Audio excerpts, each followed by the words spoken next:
que tiene que ver con la causa que está investigando la justicia, en este caso la CIRA. ¿Querés que arranque por ahí? Pero obvio, dale. Te va a gustar porque se los voy a hacer un cuentito lo más corto que pueda y lo voy a tratar de ir llevando en capítulos, porque si no es eterno. Pero estuve juntando información con fuentes que de alguna manera llegan hasta estos datos que les voy a contar para que entiendan el nivel de profundidad que tiene esta causa judicial o este acto de corrupción. Que está bien, yo le digo acto de corrupción porque según lo que me cuentan, si esto se comprueba en la causa, es terrible, pero terrible. Ahora, vamos a ver cómo sigue la investigación, porque todo esto tiene que salir a la luz, se tiene que comprobar y por supuesto después tiene que haber pena, porque no sirve de nada que la justicia avance y no haya ninguno de los miembros de, podemos decir, la banda del ilícito condenada. La historia es la siguiente. Ustedes ya conocen qué son las CIRAs. Eran, para los que no saben, se los hago rápido.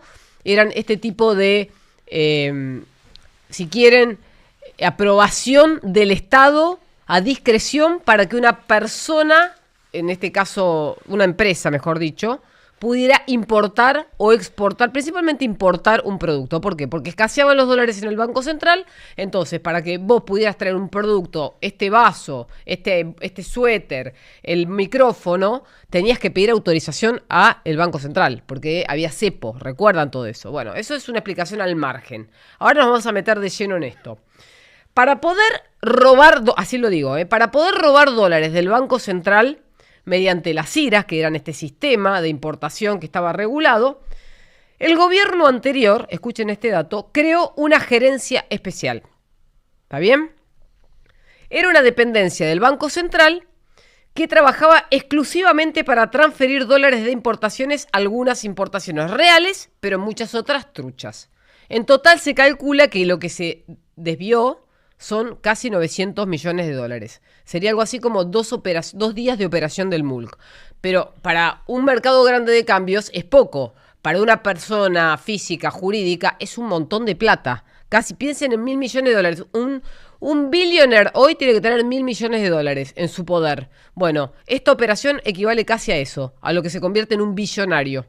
Eso es para que tengan magnitud del evento. El dato es que cuando llegó el gobierno nuevo, porque todos asumían en su momento que iba a ganar Massa como presidente, incluso hasta la primera rueda, la primera ronda electoral. Hasta ese momento, esta dependencia nueva, que ahora les voy a contar cómo se llamaba, funcionaba de forma paralela. Y había gerentes y directores que firmaban por la autorización de esos dólares que tenían que salir del Banco Central a pagar importaciones, en algunos casos reales, pero la gran mayoría no, y de ahí se desviaba el dinero y ahora les voy a contar la ruta. Dicho esto, gana Milei. ¿Qué pasa con la dependencia? La dan de baja, antes de que asumiera el nuevo director del Banco Central. Porque claro, si no, alguien iba a preguntar, ¿qué hace esta gerencia en este lugar para hacer qué? Ok. En el momento o en la gestión de Miguel Ángel Pese, no nos olvidemos, Miguel Ángel Pese, y la gestión también del ministro de Economía, Sergio Massa, ocurría esto. Se definió que esta gerencia, que es la gerencia, escuchen esto, la gerencia de autorizaciones cambiarias, era una dependencia que formaba parte de la estructura del Banco Central, usualmente bajo la órbita de la gerencia principal de exterior y cambios. Cambios es moneda, cambios es dólares. ¿Cuáles eran las funciones? Está especificado, aunque no lo crean. 1. Regular. Interviene en la fiscalización y autorización de operaciones de cambio, compra-venta de divisas. 2. Verificar. Verificaba que las empresas e individuos cumplieran con la normativa cambiaria vigente para acceder al mercado único libre de cambio. Acuérdense, no tenía que tener subsidio, no tenía que tener esto, no tenía que tener lo otro, no tendría que haber pedido el ripo al gobierno para pagar los sueldos. ¿Se acuerdan todo ese mambo? Bueno, todo eso era parte de la verificación. Si vos pedías los dólares para pagar una importación, no podías estar en ese listado negro. 3. Control. Evaluaba la situación y la solicitud de acceso a divisas para pago de importaciones, servicios, deuda financiera, entre otros conceptos regulados. En el contexto argentino, esta área era fundamental para gestionar el flujo de moneda extranjera en función de restricciones o normativas establecidas en el Banco Central. Por ahí pasaban todas las autorizaciones de salida de dólares del Banco Central, o sea, de las reservas. Dependía de la gerencia principal de exterior y de cambios, que estaba a cargo de Agustín Torcasi. El actual gerente sigue trabajando en el banco. Ingresó al banco en 2002 como analista. Hasta 2023 era del riñón de esa gerencia de exterior y cambios que tomaba la decisión de quiénes recibían los dólares y quiénes no. O sea, es una persona que sigue trabajando, que no está señalada, pero que estaba involucrada en esta estructura que estaba armada en el Banco Central. Yo no digo que él haya sido el responsable, digo que él conocía esto y no lo denunció. Como tampoco otros que estaban en el banco y no lo denunciaron. Claro, vos tenés como deber de funcionario público, cuando encontrás alguna irregularidad, lo tenés que inmediatamente denunciar. Bien. La gerencia de autorizaciones cambiarias que manejaba Torcasi le respondía a su vez a Guillermo Trimarco, que tenía un cargo arriba. Y a su vez, Trimarco le respondía al jefe máximo del área que se llamaba Oscar Marcheleta. Ahí les tiré los tres, después búsquenlos, los van a encontrar. El otro tema es que nadie se fijaba el volumen de importación que hacían los bancos más chicos, los que no controlaba nadie. Por ejemplo, me nombran dos, el RIBA y el BST. Eso está publicado en alguna de las notas que publicó La Nación. El RIBA y el BST son dos bancos muy chiquitos que están regulados por el Banco Central, pero que operaban la importación de volúmenes de plata mayores a bancos como el Galicia, el Santander, el Macro, el Banco Nación, los bancos más grandes. O sea que ahí ya había una anomalía y nadie subrayaba ese dato. Estos bancos importaban billetes ¿para qué? Y ahora viene la trama.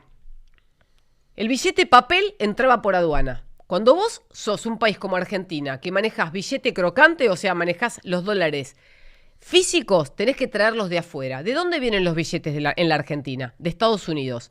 ¿Cuál es el banco interventor que opera entre la Fed y el Banco Central? El BOFA, el Bank of America. Es una operación habitual. La hacen los bancos grandes de manera directa o la hace el Banco Central para proveer a los bancos más chicos o los bancos del interior. ¿Ok? Entonces, la importación se paga en parte a cambio de dólares que tenga ahorrado el Estado, el Tesoro, o a cambio de dólares que paguen las autoridades de los bancos que compran esos dólares a cambio de traerlos físicamente a la Argentina, pagando seguro para traerlos, transporte, que es la logística, caudales, que es la distribución.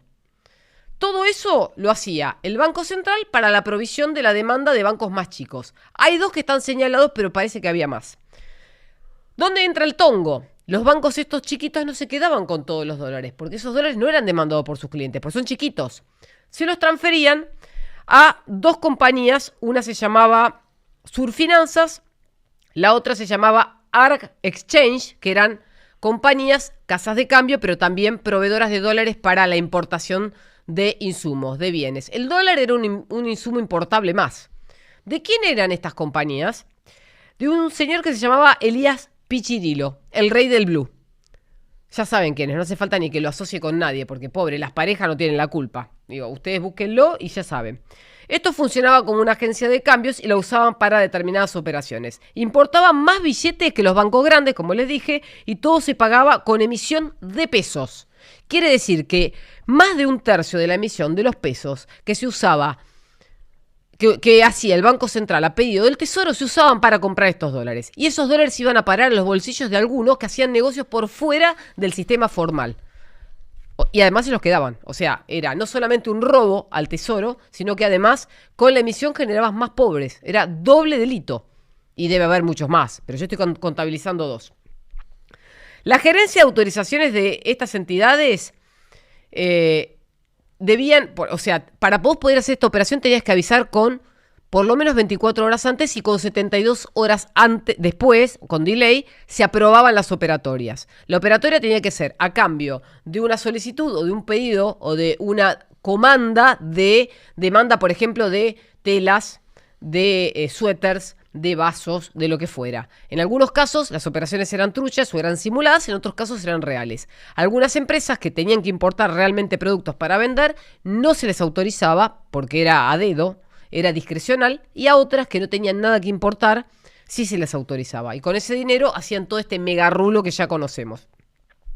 Se presentaba un pedido para importar telas en, por ejemplo, se vendían en 11 y quedaba trabada en la gerencia principal de Exterior y Cambios. Pero esa misma gerencia de Exterior y Cambios le daba la autorización a las empresas de Pichirilo para que entraran los dólares que no sabíamos a dónde iban. Por eso faltan mil millones. ¿Está bien? ¿Se entiende hasta ahí? Bien. El problema de todo esto es que hay personas que están dentro de la estructura, podemos decir, dentro de la entidad, que no tienen nada que ver y que quizás vieron esta operación, pero no pudieron decir nada porque sus autoridades, o sea, los jefes de los jefes de los jefes hasta arriba, eran los que estaban a cargo, eran los que firmaban. Entonces, si vos sos una persona que sos funcionario público, pero estás en el último escalafón, ¿cómo vas a animarte a denunciar? Piénsenlo. Entonces, ahí entran casi todos en la estructura, pero hay mucha gente que tiene miedo de que le pase algo, y no lo digo por nadie en particular, lo digo en general. Vos decís, ¿tanta gente en un banco no vio nada? Sí, probablemente como pasó en otras causas, muchos vieron cosas, pero prefieren no decir nada porque tienen familia, porque corren riesgo su vida, porque se están metiendo con gente muy poderosa. Entonces, preferible callarse la boca, porque ¿vos qué harías en una situación así? Yo no sé. Yo si estuviera en una situación en la que estoy viendo cómo alguien comete un delito grave y me puede involucrar yo haciendo la denuncia, esto pasa. ¿Cómo se hace la denuncia? ¿Vos te acordás de cómo empieza? Un policía vinculado a Pichirilo, que era parte de la organización, se pelea con Pichirilo porque no cobra lo que esperaba y va y hace la denuncia por que está enojado con la situación. Y así empieza la causa. Siempre hay uno arrepentido porque se quedó sin la porción que le correspondía. Pasó en Cuadernos con el chofer que no cobraba lo que tenía que haber cobrado, pasó en Vialidad, pasó en todas las causas. Siempre hay un arrepentido. Y el arrepentido quizás es un testigo protegido porque estuvo involucrado, no porque es inocente. El tema es qué pasa con la gente inocente. Bueno, eso lo tendrá que ver la justicia. Pero hasta acá yo creo que hay mucho de esto publicado, hay muchos de estos detalles que no están publicados. Esto tiene que escalar, porque acá había por lo menos 3 personas que tenían poder de decisión política, que eran ejecutivos. Uno era el ministro de Economía, Sergio Massa. El segundo era el presidente del Banco Central, Miguel Ángel Pese, que ante una consulta en el 2022-23 sobre este tema, sobre el dólar blue, respondió que se había hecho una pericia y se había hecho un allanamiento en el Banco Central para buscar documentación por este tema, y él dijo que era una cuestión habitual, protocolar, que no pasaba nada, o sea que estaba al tanto. Si él respondió eso a la prensa, quiere decir que sabía de esto. Lo pueden buscar, esto está publicado, o sea, no estoy contando ninguna novedad.